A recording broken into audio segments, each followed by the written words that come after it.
A state banquet unfolded in Beijing today for visiting U.S. President Donald Trump and the host leader Xi Jinping. This lavish event also saw top dignitaries and American business leadership in attendance. Both Trump and Xi arrived at the banquet, all smiles, seated next to each other.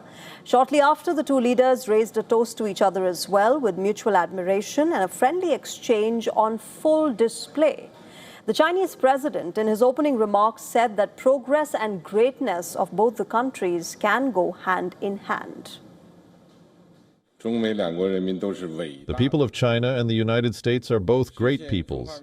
Achieving the great rejuvenation of the Chinese nation and making America great again can absolutely go hand in hand, help each other succeed, and advance the well-being of the whole world. Donald Trump, on his part, took the podium next with friendly remarks of his own. The U.S. president spoke of productive conversations earlier, signaling progress on both sides. We had extremely positive and productive conversations and meetings today with the Chinese delegation earlier. And this evening is another cherished opportunity to discuss among friends some of the things that we discussed today, all good for the United States and for China, and it was a great honor to be with you. Trump has invited the Chinese president and his wife, Peng Liyuan, to visit the United States on the 24th of September this year. More talks and meetings are scheduled ahead, with the U.S. president in the country till the 15th of May.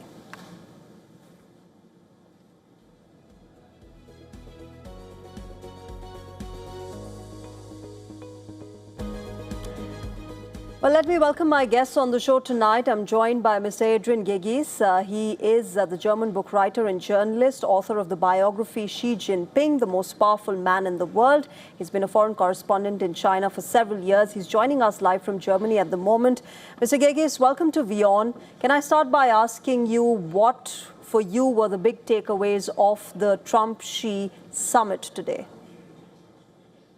The big takeaway really was the flattering.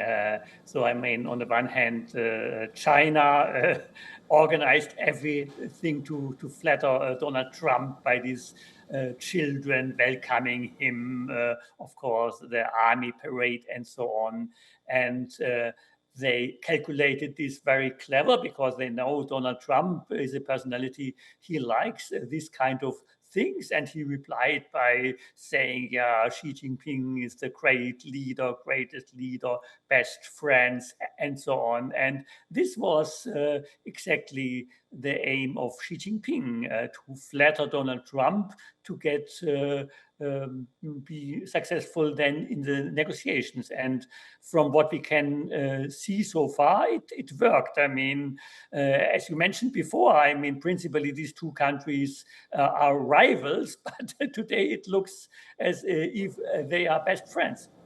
You know, it's interesting, Mr. Gegis, that they have been rivals, but today they're talking about a partnership. And I want to understand from you, whether it's Xi Jinping or Donald Trump, both the leaders have talked about not being rivals and being partners of this new crossroads that the world is standing at.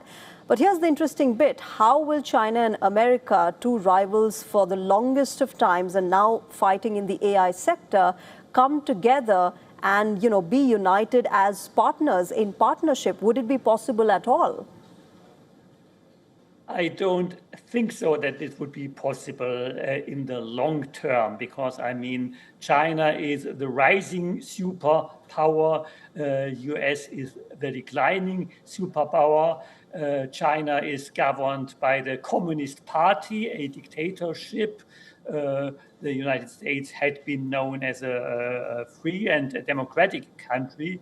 So I think the reason is China wants to buy time, and it's good for China, for the Chinese leadership, for the Communist Party to have some good economic relationship to the United States. I mean, as you know, China also has some economic problems. They have a big unemployment of young people.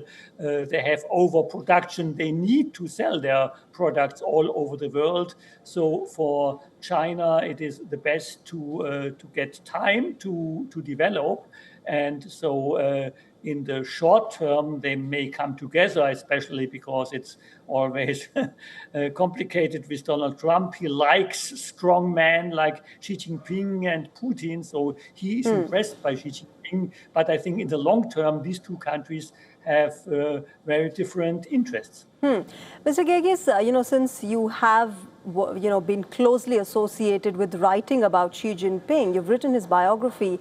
I want to understand from you how he really looks at this entire visit. He's a man who's rarely been seen smiling in public events. Today we saw him being at least warming up to Donald Trump, the U.S. president.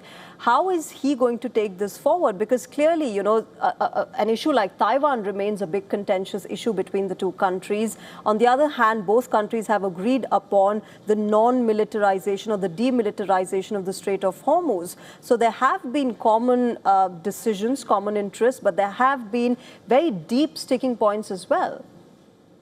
Absolutely. And I mean, Xi Jinping is a very different personality compared to Donald Trump. He is a convinced communist.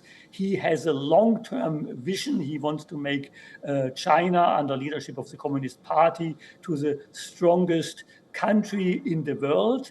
And as you mentioned, Taiwan is extremely important for him. He wants to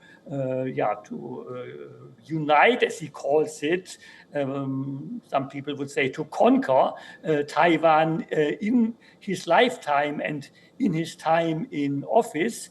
This shall be part of his legacy, and this must lead to a conflict with the United States. Only if the United States, if Donald Trump betrays Taiwan. So far he hasn't done it, but it's Xi Jinping mentioned it today. Taiwan is the most important point in the relation to the United States. They want that the United States give up on Taiwan, speak directly against an independence of Taiwan. And if the U.S. does this, yes, Taiwan is lost. But Donald Trump might not have spoken about it, Mr. Gegis, but Marco Rubio did. He said to the media that the U.S. stance remains firm and the same that it has been on Taiwan for the past several decades. So what do you make of it then? How does this move forward? Yeah, you are absolutely right. I mean, Marco Rubio, as the foreign minister, as the Secretary of State, has a completely different opinion in this regard. He has his experience with communism. His family fled from Cuba. So he has a very clear opinion on this. But in the system of the United States, the final decision maker is the president. And so it's big question to look how long he will listen to people like Marco Rubio, or whether he will, for some spontaneous decision or for some deal, give up on Taiwan. All right, so we'll have to wait and see how this really moves forward, this entire relationship. I'll leave it there. Mr. Adrian Gegis, thanks very much for joining us on WION and sharing your perspective. Thank you very much for having me.